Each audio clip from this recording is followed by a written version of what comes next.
IT company, একটা IT company নিয়ে কথা বলবো। কোম্পানিটা কিন্তু শুধু আইটি বলে না, আর্টিফিশিয়াল ইন্টেলিজেন্সের উপর কাজ করে কোম্পানিটা।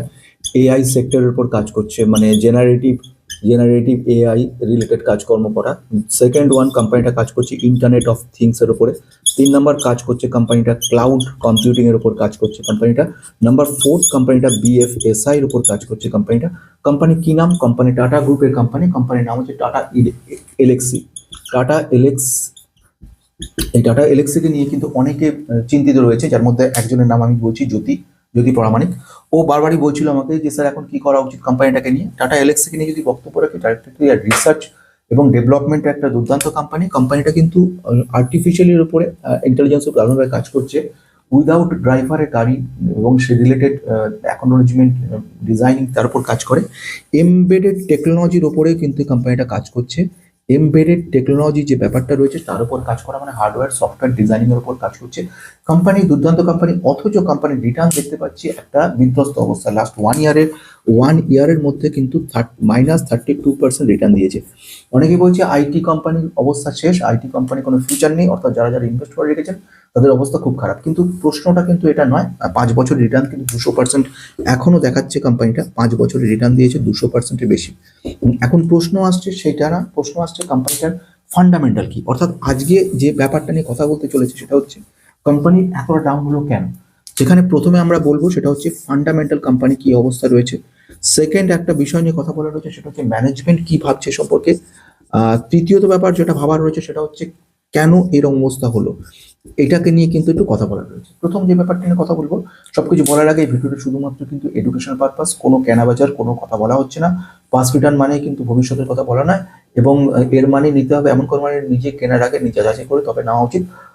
আসছি যে পয়েন্টের মধ্যে, সেটা হচ্ছে কোম্পানিটাকে কাজ করছে, কোম্পানিটা basically engineering research and development, অর্থাৎ ইআরডি এর ওপরে কিন্তু কোম্পানিটা কাজ করছে। ইআরডির মধ্যে কিন্তু প্রত্যেকটা বিষয় এসে পৌঁছচ্ছে, অর্থাৎ রিসার্চের উপর কাজ করা থেকে শুরু করে ইউআইএক্স এক্স এই রিলেটেড কাজকর্মগুলো করছে। ঠিক আছে, ওটা তো গেল আলাদা কথা।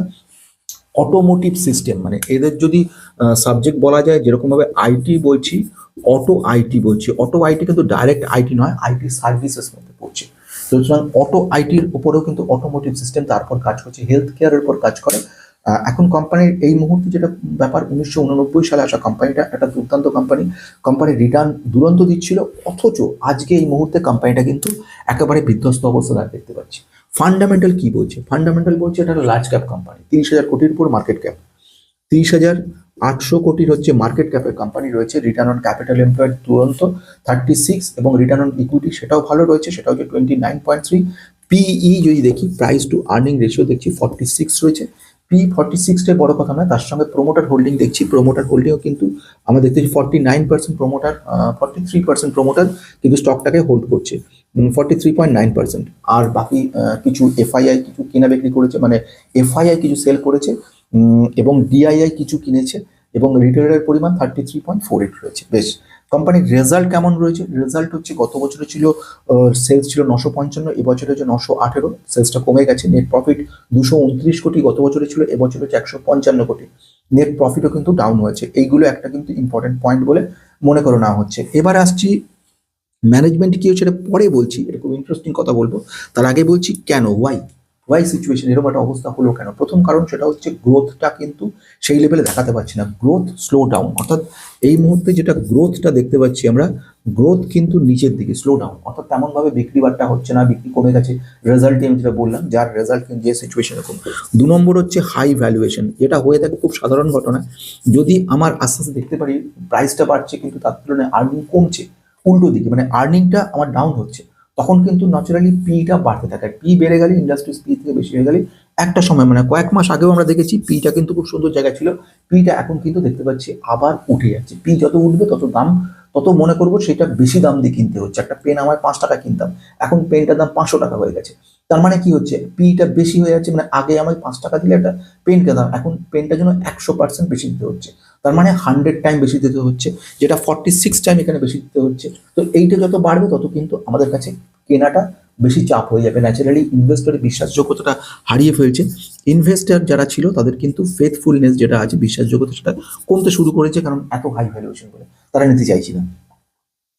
এবার আমি যেটা বলবো সেটা হচ্ছে মার্জিন প্রেশার তৈরি হয়েছে। মার্জিন প্রেশার বলতে কনস্ট্যান্টলি রেজাল্ট খারাপ হওয়ার কারণে কিন্তু টোটালি অপারেটিং প্রফিট মার্জিন যেটা ছিল সেটা কিন্তু কমে যাচ্ছে এবং কমে গিয়ে অনেকটা নিচে নেমে যাচ্ছে। যত নেমে যাচ্ছে ততই কিন্তু আস্তে আস্তে ব্যাপারটা খারাপের দিকে যাচ্ছে। নেক্সট ওয়ান হচ্ছে 5 নাম্বার, এদের যে কাজকর্ম ছিল সেটা হচ্ছে অটো সেক্টরে, মানে অটো রিলেটেড এবং অটো সেক্টরে এদের কিন্তু কাজকর্ম অটো এবং ইঞ্জিনিয়ারিং সেক্টরে, এবং দেখা গেছে ইভি অটো ইভি যেটা রয়েছে অটো ইভিতে কিন্তু এদের যে ডিমান্ডটা ছিল সেটা কিন্তু পড়ে গেছে, মানে আগের মতো সে ডিমান্ডটা নেই। এটা কিন্তু একটা নেগেটিভ ব্যাপার বলে মনে করো না হচ্ছে। তাহলে এইগুলো হলো সবথেকে বড় নেগেটিভ যে কারণের জন্য কোম্পানিটা এভাবে পড়েছে। এখন প্রশ্ন চিহ্ন তখন থাকছে যে তাই যদি হয় তাহলে এখন আশা কি কিছু নেই, তাহলে তো এখন সেল করে দেওয়া উচিত। কিন্তু সেখানে একটা সুন্দর কথা বলছে, সেটা হচ্ছে ম্যানেজমেন্ট তরফ থেকে বেশ কিছু কিন্তু গুরুত্বপূর্ণ পয়েন্ট এর কাছে এসছে। 1 নাম্বার পয়েন্ট, ম্যানেজমেন্ট যেটা বলছে যে আমরা কিন্তু লং টার্ম গ্রোথে বিশ্বাসী। আমরা মেনে নিয়েছি গ্রোথটা কমে গেছে, এটা আমরা স্বীকার করে নিয়েছি, কিন্তু এই ঘটনার মানে নেই যে আমরা এটা হচ্ছে সফটওয়্যার সফটওয়্যার ডিফাইন্ড ভেহিকেলস, মানে সফটওয়্যার ডিফাইন্ড ভেহিকেল বা এসডিভি এর কিন্তু ডিমান্ড কমেনি। এটা একটা খুব আশাজনক ঘটনা। এই এসডিভি গুলো যেগুলো যেরকম রয়েছে টোটালি সফটওয়্যারই কাজ করবে, সফটওয়্যার মানে উইদাউট ড্রাইভার কার কিংবা সেন্সার কিংবা অ্যাক্সিডেন্ট প্রোন জোন এসে গেলে সিগন্যালিং করা বা এরকম ধরনের আর্টিফিশিয়ালি মানে কার্ড টু কার্ড ট্রানজাক্ট কথাবার্তা বলা বা সুযোগ সুবিধা তৈরি করা বা এই ধরনের অ্যাডভান্স লেভেলের কাজগুলো, সেগুলো কিন্তু ডিমান্ড বন্ধ হয়নি, তারা কিন্তু ডিমান্ড নিয়ে রয়েছে। লাস্ট ঘটনা পরের যে ইম্পর্টেন্ট ও ইএএম যেটা রয়েছে অটো ও ইএম যারা রয়েছে তারা কিন্তু এখনো পর্যন্ত এদের উপর বিশ্বাস রেখেছে এবং কোনো অর্ডার ক্যান্সেল করেনি। বেশ কিছু অর্ডার আসতে চলেছে লং টার্মের ক্ষেত্রে, সুতরাং লং টার্মে আমাদের কিন্তু একটা পজিটিভিটি আসছে এবং কোনো খরচ খরচা ওইএমরা বন্ধ করেনি। অর্থাৎ ম্যানেজমেন্ট বলছে ভবিষ্যৎ অতীতে প্রেশার ছিল, আমাদের বিদেশে এক্সপোর্টের পরিমাণটা চাপ খেয়ে গেছে প্রচুরভাবে, ট্যারিফের কারণে কনফিউশন রয়ে গেছে কি দামে কি দাঁড়াবে না দাঁড়াবে। দ্বিতীয়ত ব্যাপার সেটা হচ্ছে গ্রোথ লেভেলে একটা প্রেশার তৈরি হচ্ছে অপারেটিং প্রফিট মার্জিনে, এবং মার্জিন প্রেশার থাকার কারণের জন্য আমাদের সেলসটা কিছুটা ঘাটতি হয়েছে। কিন্তু আমার যে প্রথম ঘটনা এসডিভি যেটা রয়েছে সফটওয়্যার ডিজাইন করা ভেহিকেলসগুলো, সেগুলো ডিমান্ড কমেনি, ভালো পরিমাণে অর্ডার রয়েছে এবং ভালো অর্ডারের ইন্টারেস্টেড তারা আসছে কোম্পানির ক্লায়েন্টরা। দ্বিতীয়ত যে সমস্ত ওইএম কোম্পানি যেরকম অন্যান্য কোম্পানিগুলো যেগুলো রয়ে গেছে, সেসব বড় বড় কোম্পানিগুলো যাদের সঙ্গে টাই আপ ছিল এদের বা অর্ডারগুলো নিচ্ছে, তারা কিন্তু এখনো উৎসাহ দেখাচ্ছে। মানে এইগুলো ভবিষ্যতের ক্ষেত্রে কিন্তু একটা পজিটিভনেস দেখাচ্ছে। অনেকগুলো আশা নিয়ে এই অসাধারণ কোম্পানিটা যাতে আমাদের সকলের কাছে কম বেশি রয়েছে, তার একটা ভালো শ্রীবৃদ্ধি খুব ভবিষ্যতে আসবে এই এক্সপেকটেশন নিয়ে কিন্তু শেষ করছি আর